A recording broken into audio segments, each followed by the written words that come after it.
The UK has given £5 million to help people affected by the earthquake in Nepal, which has killed at least 2,500 people.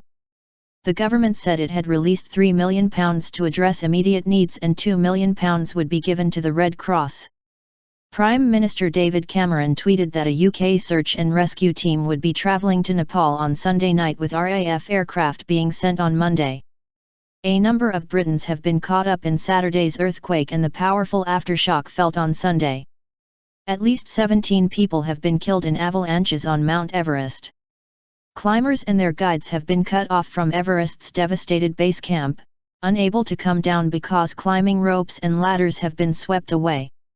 Rescuers told the BBC the mountaineers were waiting to be rescued by helicopter, but bad weather had hampered efforts.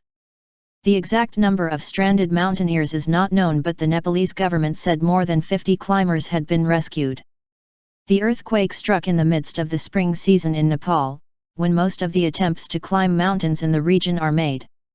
Foreign Secretary Philip Hammond said we would expect there to be several hundred British nationals in Nepal, but there are currently no reports of any killed or injured. British embassy staff have helped over 200 British nationals who've presented at the embassy directly, he said. The Foreign Office, FCO, has released an emergency number +44 0 207 008 0000 for people worried about loved ones who may have been in the area at the time.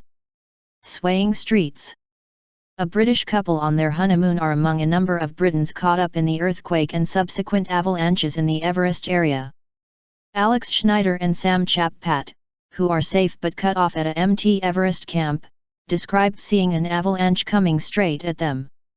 Alex Staniforth, 19, from Chester, who is also stranded at Camp 1, texted via satellite phone on Sunday to say his team will spend another night there because the weather has drawn in, making helicopter entry dangerous.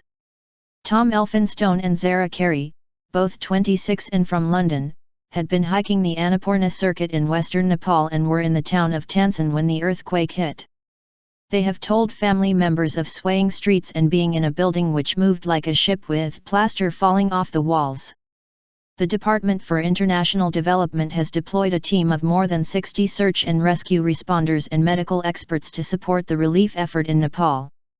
A DFID chartered flight is due to leave London on Sunday evening for Kathmandu, carrying 7 search and rescue crews, 4 search and rescue dogs, a medical support team and a hazardous materials specialist.